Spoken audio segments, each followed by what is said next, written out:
Alright, welcome to my first video here. This is a DIY concrete slab. This is my back patio. 40-year-old concrete here. There's a tree that lifted a lot of these up and otherwise just being broken over time. So I knocked out this section. It's about 3 by 5. And here we go. So mixing the concrete first. Got my water hose. And I put water in the mixer. This is just a mixer you can rent from Menards. You can put up to 200 pounds in the mixer, I believe. I mixed 2 of these 80-pound bags. I bring all the 80-pounders down the hill behind my house, cut them in half, so I'm lifting 40 pounds at a time instead of the full 80. That'll help you out a lot. And I've got a stick here or anything. The cement gets sticky right away. It'll stick to the back of that. So when you're doing your first dump, just make sure everything's starting to mix well, because you don't want to dump 2 full 80-pound bags in there. You'll never get it back. And I use the hose. I rinse down the interior of that bucket. And wear glasses. I definitely recommend wearing safety glasses. I don't think you need to wear a mask. Just kind of hold your breath when you initially dump it, because it's going to be dusty. You don't want to inhale it, but it's not like it's going to kill you next year if you breathe in a little bit. But yeah, glasses, that's a big one. You get that stuff in your eyes. Good. And gloves. Also, gloves are good with the concrete. This is a chemical reaction. The water is reacting with the Portland cement. So here's an interior look at the mixer. So I'm looking for this. When it goes to the top, it just kind of falls over like that. That's perfect. I mean, that's looking real good. Maybe even a little dry there, but it's a hot day. Here I'm adding a little bit of water. So that's really runny. I wouldn't pour it like that. I'm going to add more bags. But I'll make it kind of runny here, and then I'll dump the rest of what I've got to go in there. There's the brick wall I'm also repairing. Okay, so here we are.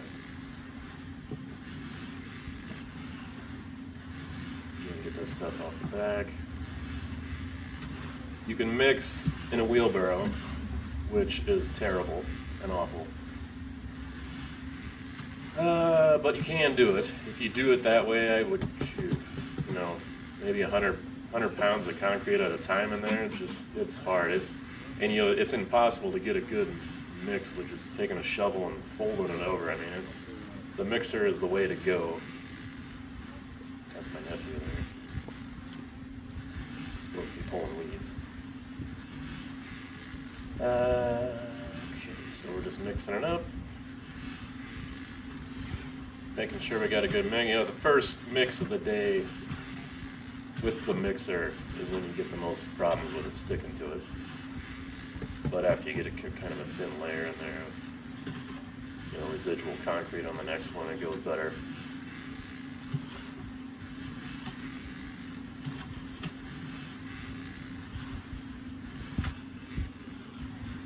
The surface here I'll be pouring on is about 2 inches of, it's crushed stone. Around here we call it CA6, sorry. CA6. CA7 is the clean stuff. You want the crushed stone with all the little bits and pieces, because you can pack that down real tight, and also gives you that ability to flush the water out. So here it's splatter some of the aggregate there. That's no big deal. Just brush that into the hole. I keep the bucket spinning on that mixer, because if you don't, it's a lot harder to get everything out of there. So I just let it spin and it all falls out. You make sure you're always locking your mixer back in. There's a turn and a dip. Alright, so that's a stiff mix, if you'll see that. I mean, that's like, I don't know, they measure slumps on concrete. You'll hear that term. And I think they take a 12-inch cone, like a construction cone almost. If you put the concrete in it, and then plop it down where the point's up, take the cone off. However much it falls is your slump. I mean, that right there would be, I don't know. I'm not a concrete guy. So background on me, I am not a professional. I'm actually a licensed CPA, and I'm kind of semi-retired, so I'm doing all this DIY here on this 70-year-old house, fixing it up. You know, I'm making these videos because I get crazy bids on just about everything. I guess that's just the way the world is now. You know, there's a shortage of people doing trades, and there's a shortage of people that know how to do things themselves. So I'm making these videos for the person that wants to DIY, get it done themselves. You know, this project, I think I used 5 of these 80-pound bags, which are just a touch over $5. So I'm doing this whole thing for like $25 here. I own the mixer. If I rented the mixer, I think it's like, I don't know, 20 or 30, maybe $40 to rent for a whole day, you know, for a few hours. I don't know. I bought the thing because I've got a lot of these to do. And I've got a lot of other projects I'm going to do concrete. So I just went ahead and bought it. So we're going to mix it up. You know, the concrete's fine there. I think I mixed it looser here on the next one because I thought, oh boy, that's going to be hard to work that one. It's a hot day. The chemical reaction, the water in there, you know, it's chemical reacting right now. You can actually hear it, you know, kind of crackling, almost like Rice Krispie treats in there. And, yeah, so I was talking about the crushed stone. So I use just a hand tamper. Put that in there, wet it down, hand tamp it. That's just really for, you know, these were put in here, and I think it said 1981. Somebody buried a penny in one of these things, which was neat. So I've got that date on it, 1981. And you know, these are fine except for the tree roots, kind of shuffling them around. And they, you know, this style where they had the wood separating all these, you know, big pavers was popular in the 70s, early 80s, I guess.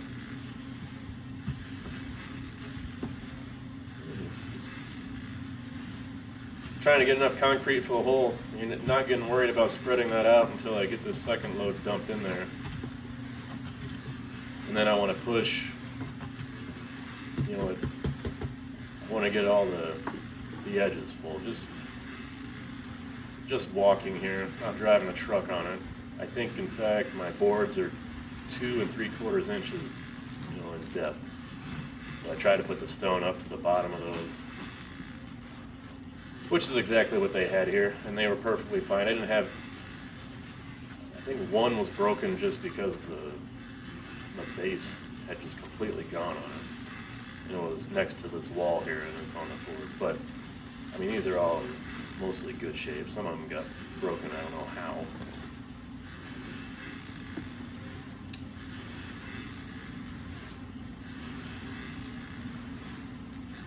That's all I've got right now. I've got the wooden float. I love the wood float. And it's a float because it's connected, you know, on 2 sides there. Trowel's connected on one end. I don't know. Whatever. I don't know why that is the case, but anyway, that's a wood float. The thing is like $3 or something at the Lowe's. That's a broom, or actually it's a stick off of a rake, I think I broke. So I'm just using that stick to get that concrete on the back. I dropped something in there. Oh, my neck. Here's how I do the bags. I have another little bit of concrete I needed down by the, I got a lakefront property here, so I'm trying to fix the riprap. And I want to put a little concrete down there. So I'm mixing more concrete than I need. So this is how I do it, you know. Cutting the bag inside the hole, so if I get any of that powder anywhere, it's going to go in the hole and just add to my base. If you get it outside your work area, then you got to clean it up. And if you don't get it cleaned up well and get it wet, you're going to end up with concrete hardened on something. And if it's other concrete, you may not get it off with a power washer. Although will power wash, don't use a really powerful power washer, but you can just, you know, kind of hit this with an electric power washer. The gas power one I have will strip the top of the concrete if you get it close enough. But The electric power washer does just fine cleaning up any boards that you might have like this, separating yarn. I'm trying to salvage some of it. So concrete mix, your basic mix is 1, 2, 3. 1 part Portland cement, 2 parts sand, and 3 parts of the aggregate. So the aggregate is just rock. This is 3/8. Here I have way too much to dump on there, and I'm gonna get to it here. I don't dump the whole thing because I start pouring over the edge of my form. You can see this is looser than the last one. Yeah, you want to loosen up so you can work with it well. And you don't want to, the stiffer it is when you pour it, the faster it's going to go off on you. If you get it too wet, you're going to have a lot of bleed water. You'll end up with little bird baths in there when it's completely cured out and done. So you don't want it too wet because you don't want to displace with water, concrete. So you want enough water to coat it to get all that Portland cement wet and loose enough where you can work with it. Yeah, so the 1, 2, 3, so you got your 3/8 aggregate in there, and that's like 3 parts. The 2 parts sand, the sand just has to be really, you want clean sand. You can't take it off the beach and make your own mix. You have to have a way of really getting all the dirt and all the salt, whatever else is in the sand, out of it. So clean sand. And then the Portland cement, and that's the Portland cement's your hardener. It's holding it together. So it's actually called concrete, not cement. I know some people call it, look at the cement work on this. No, it's concrete. Unless they poured 100% cement down, which would just break up because there's nothing in there to hold it together. So, the aggregate and the sand together with the Portland cement just makes, that perfect combo. Makes concrete. And they've been doing it for thousands of years almost the same way.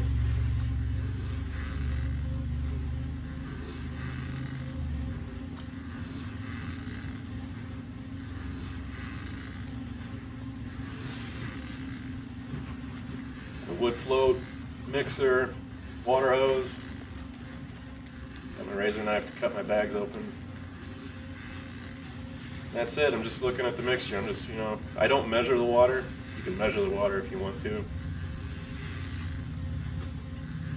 I don't think I've ever measured the water because I think I tried to do that once and it was so stiff, just ridiculous. And I was like, this isn't right. You got to mix it the way you want it, and once you know what you like and what you work with, really, regardless of what you do here, the bag concrete is it's gonna be like a really light gray anyways when it cures. This looks really dark gray when I'm done, and then a week later, I think I have the picture at the end. Cures out. I mean, it almost looks white, but over time it'll darken. This whole thing might have been as bright as these new ones are 40 years ago. It's my back patio. Honestly, don't care if it matches. I just want everything to be, not a trip hazard.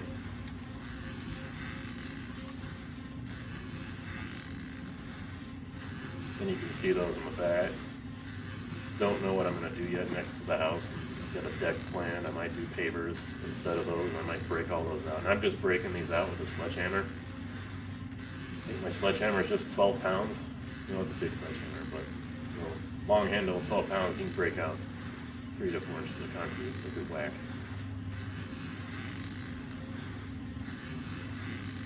And if it doesn't have rebar, which none of this had rebar in it, which I don't know why you would need, even the wire mesh, That's just to hold it from, if the concrete cracks, it prevents the concrete from sliding, up. So you get a trip hazard there. That's what steel inside the concrete. That's the only purpose of steel in the concrete, is to prevent the concrete from going, up and down against each other. The concrete has all the brushing like this 3-inch concrete. I mean, you might break. I don't know. It depends. I mean, you're not gonna drive like a dump truck on it. Well, you could drive a car on 2.5 inches of concrete and break it. Problem is when it breaks, if you don't have the steel reinforcement, then you start to get it going up and down on each other, especially if a root gets to this. But I mean, you can lift these slabs up. I can get a pry bar on this and pry the whole slab up in the air, and it doesn't break. So I'm not worried about it. No reinforcement, totally unnecessary. It was something like this. If I was doing a driveway, sure. I put number 3 rebar in there. 18-inch, 22 feet squared. But this video is for the DIY. You know, I've got this thing out back. I've got to fix this, patio deal. All right, so here we go. So, starting to spread this out. I've got my shovel. That's what I'm going to use to move this around. Poking it down in there. Getting it in the corner, getting it on the edge. Trying to get the voids out of from around the forms. And shoveling and try to get the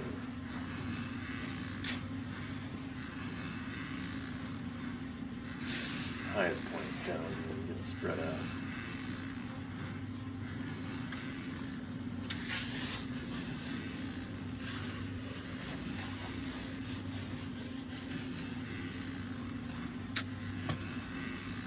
So this is normal concrete. This is not fast setting. You don't want to use fast setting concrete in anything but, a post. If you're digging a post hole and you're just dumping it in the ground, use the fast setting things. But God, if you try to pour a slab like this with fast setting concrete, you're not gonna do it. And you'll see how fast. So this video is not sped up at all. I'm not cutting it for time. This is, I think I've got 36 minutes, 51 seconds. And that's everything. That's mixing, pouring it out, getting it smooth all the way to the broom finish in less than 37 minutes. So don't be afraid to do this either. I mean, do things and, try it. If you screw it up, you can either have somebody come in and do it right or try it again. Just break it out with a sledgehammer and try it again. $25 in concrete. That's the material I use on this.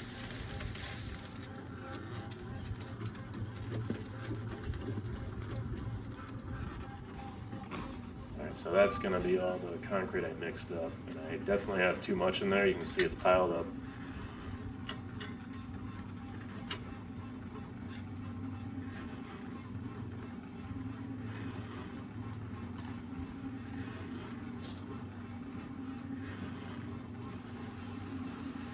Here I'm rinsing down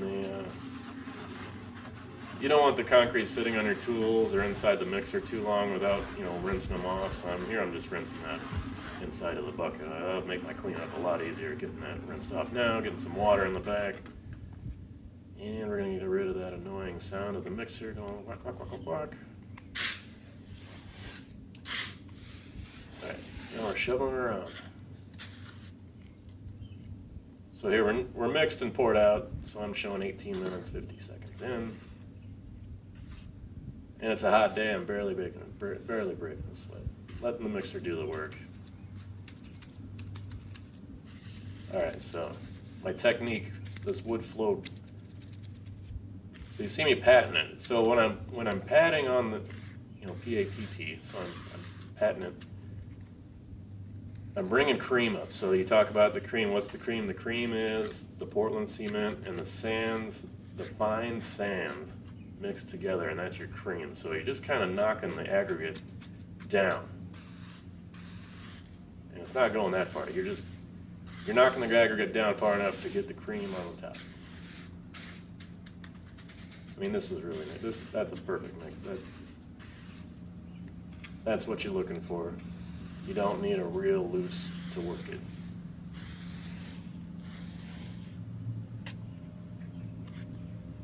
So I'm going to get this kind of roughed in here, It's a small slab, 3x5, so I can use the float around the edges to kind of get me close. I'm going to come through, I'll strike it off with a board.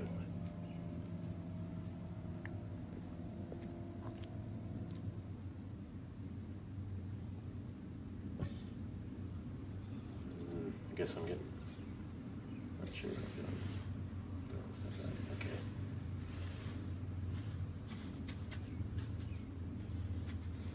Alright, here again, I'm working the corner.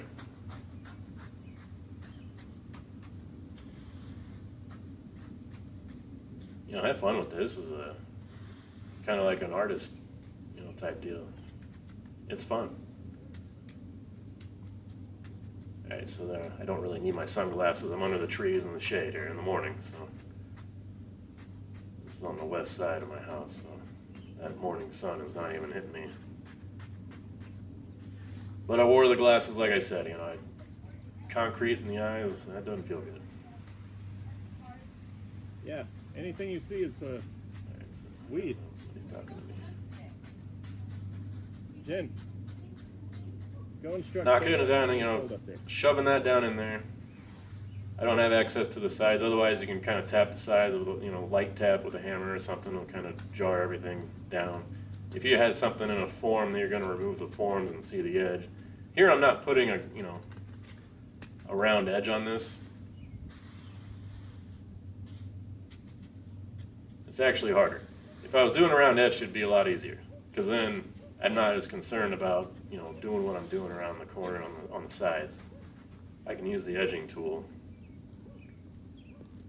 But here I'm trying to, it's hard to get cream all the way over when you're flat with your form, to get that cream to fill in and not, you know, get a piece of aggregate there stuck in your way. And also have it completely flat. So this takes a little time here, so I guess at this point, you could, if you don't want to just watch this, you could fast forward the video if you haven't already. So here I've got a ton of leftover, and I knew I was going to have leftover because I need that for this other little bit I'm doing. So I got my bucket, getting the shovel, I'm going to take all the excess out, and this is a good idea. You know, have a bucket by you, have a shovel. Even if you don't use a shovel to move things around, you might use a rake, I guess. You know, the come-alongs are like a rake that's solid, but you can use a rake. You know, flip the rake upside down and just do it that way. That's how we used to spread sand when I was long jumping. So, putting the excess concrete in here, and there's going to be, don't take out too much. I'm going to have to haul this down, so you're going to see me leave here maybe. Let's see.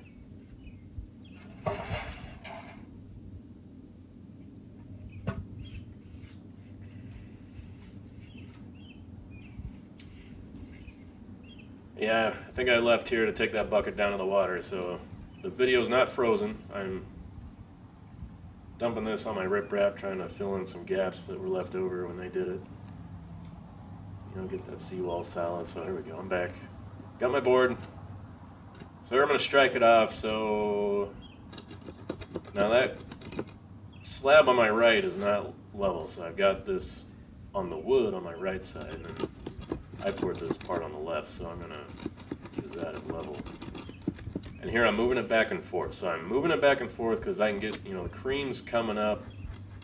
As I'm pulling it, I want the cream to backfill. You know, if you just pull it, you're going to have a lot of kind of air gaps on top, which is, you can work with. But if you give it a little wiggle, after you're done doing the, you know, the screeding, if you will. So you want enough against that strike board to fill in any low spots, but you don't want so much that you're dragging a lot of weight as you go. So I'm trying to keep this off the edges too. So here, yeah, I see that coming in. So I'm fixing that. Pulling back all that excess stuff. I don't need all that. Alright, so we're patting down the edge, bringing that over. And along the edges, I want it, you know, I've kind of got that where I want it, so I don't want to, yeah, see, I'm just bringing it back in, I think the worst thing that would happen here is I have you know, a low spot in the middle of this. So when it rains, there's like a, you know, I call it bird bath in the middle of my slab. That would be horrible. So if I'm gonna be low anywhere against the wood's fine because it's just gonna drain out anyways. And here I realize, wow, I've got a lot, which is fine. I've got use for it. Knock my strike board over. All right, so we're 25 minutes in. As soon as I get this, I have a lot of excess concrete here.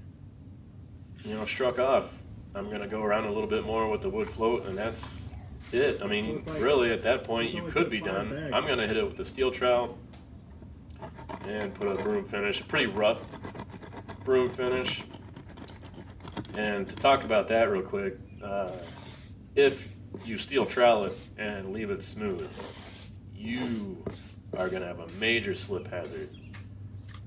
Even dry. I mean, if you get a little dust on there, it becomes a, you know, just you're skating on it, and it's like ice. You get water on it, then you're talking about oof, somebody's gonna wipe out on it. So you want some kind of rougher finish, especially here. This goes down to the lake, so people are gonna come up here and they're gonna be wet. So I wanted a pretty rough finish, so I broom finish it, you know, a little earlier than if you want a fine finish.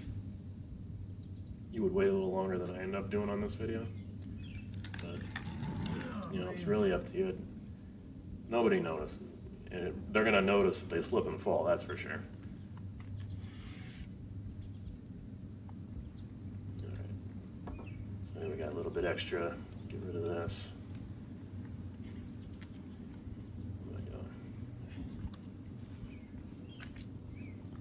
Apparently that bucket was full. If you're going to use a bucket, lift the bucket, supporting the bottom of the bucket, and don't lift it with the handle. You'll break your handles off with that kind of weight in there if you fill that 5-gallon bucket. Otherwise, it will hold. So I don't know how long I'm going to be gone. Hopefully not long. You know, again, we've got 9 minutes left in the video. And in that time, we're going to finish this slab.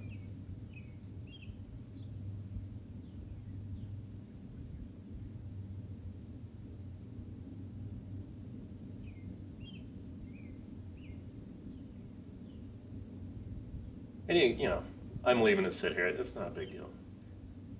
If you get the right mix, and you can see my mix, I've got just a little bit of water there, you know, just a little bit. And I'm barely seeing much bleed. You'll see bleed water come out after you strike off too. So after it starts curing out, it'll push up the water. So the concrete is going to push up. Any excess water you have in the mix will push up, call it bleed water. And it either evaporates out, or you'll have to move it off somewhere, and hopefully it's gonna discolor whatever you put it on. So you don't want that. So try to avoid excess water. Enough water to work with it. That's what you're going for.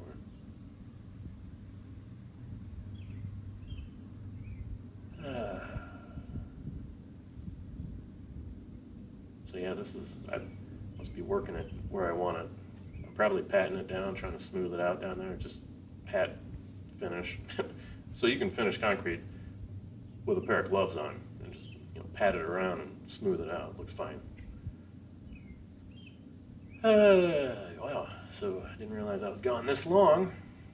So you can subtract that from the time. So if it took, you know, almost 37 minutes, subtract 4 or 5 from me making these trips with that bucket down the lake.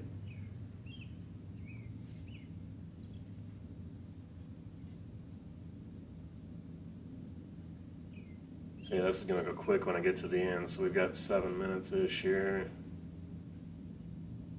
Yeah, I'm gonna clean up all my tools, you know, when I'm done here, and then if you don't, you need to rinse off all your tools immediately and not have hardened concrete and mess with that. Just not worth it. Just have your hose everything down in the yard, no big deal. I can't believe I'm still going here.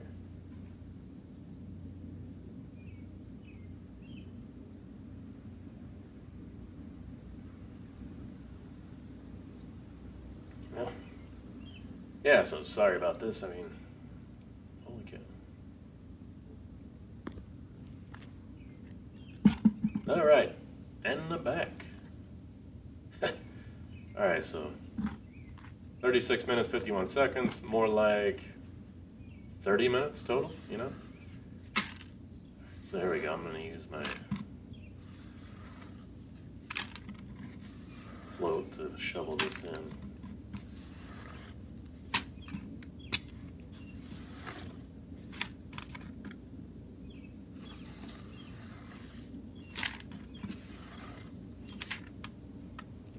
I'm not rushed at all.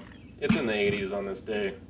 I'm in the shade. If it's 90 in the sun and really windy, it'll set up really fast. So pick your day wisely, and you don't want a day where it's going to rain that day. It'll be hard in 6 hours, but if it rains after 2 or 3 hours, it'll ruin your finish. So you definitely don't want to pour on a day where it's going to rain. Take an excess off. Now I'm just going to use my glove. Yeah, you don't want that concrete on your skin. I mean, it can give you a chemical burn, actually, because this is a chemical reaction. So after this, the concrete's curing. It doesn't dry, it cures. And when that's cured, then you got basically one solid piece of rock there. Okay, so just doing a little touch up here. Here I am patting down those edges, trying to get the cream on the edge. I'll work this a little longer. So, yeah, 5 minutes left in the video. So, I'm a little high. Taking out a little bit. And here I'm actually digging it out. And then just filling it back in. Yeah, I'll just kind of mix it in there. Pat it down.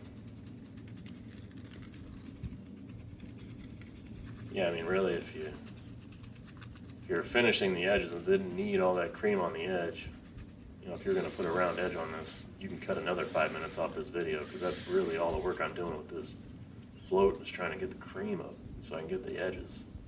See, I'm pushing that cream into the edge. Yeah, cream in the edge. You can see that's nice. I mean, it's almost like when you whip up an egg white, but a little creamier than that, I guess. But it's real nice to work with when you get the right mix. And here you can see the back where I don't have much bleed water back there, and that's what I don't want the bleed water. I don't want to end up with those bird bass at the end.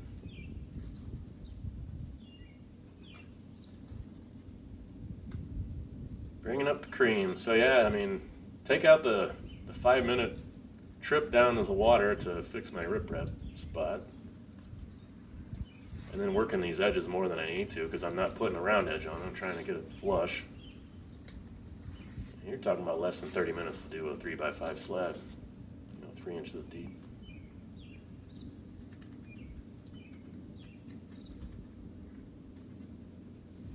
Just pat it. All you gotta do is you just pat it. Put a little pat on it. It's not a lot of pressure, just a little bit. And you can get that aggregate to sit down and all the cream to come to the top.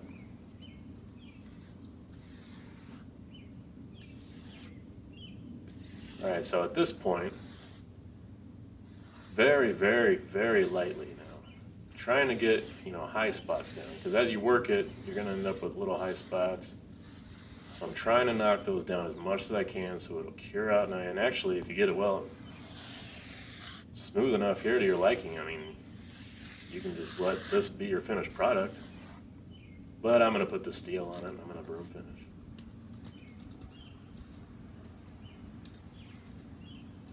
This was a good pour. I was pretty happy with this one. I get this, I've gotten the generic brand concretes before, and those seem to be, and if you get a smaller bag, I've just had good luck with 80-pound bags, getting the Quikrete stuff, getting the brand name things, good mix. Okay, so here we go. This is, after I've cleaned my tools, and that's what I'm calling bleed water. If you have puddles of water, you've got way too much water. But see, there's a little bit of water on top. That's just fine. And you can leave it like this if you want to, but So that's looking good. So I'm gonna hit this with the steel when it doesn't look wet to me anymore. You know, it's gonna almost look dry when I hit it. Yeah, that's what you're going for. So here we go. Here's my trowel. So you can see how that's drier. Here's a big dry. Okay, so now when I hit it with the steel, and I'm putting force on this, you know, it depends on how late you get to it. If you get to it early, you don't need a lot. You know, here I'm putting a fair amount. And, you know, it'll push up the cream on the edges of the trowel. So here, you know, I'm pushing harder because I'm bringing cream up. Feeling roughness. And this is kind of like, you know, why would you do this? It's gonna bring finish. You know. This brings the cream to the top and gets you a nice smooth finish. So when you come back and broom it, you know, you're just seeing broom marks mostly. So that's the difference. I mean, look at that. I mean, here's my broom finish. This is just, you know, mason brooms. And I'm not putting any pressure on that. You can see that. I'm just delicately just dragging it across. Just dragging it across, you know, no pressure. Trying to keep the line straight. And you can see how that comes out uniform. If you're done, when you're done, so this is after your trowel. So after you trowel and then it starts to look almost dry again, that's when you hit You see the with the concrete broom. wheel? I can't really zoom. So you don't want it real loose on it. The looser on top, the rougher it's going to be How because about you're now? going to get down to the larger bits of sand. So here I just want the fine bits of sand and cream, you know, cement on top. So there it is. Okay. And I've got a picture of it a week later, and there we go.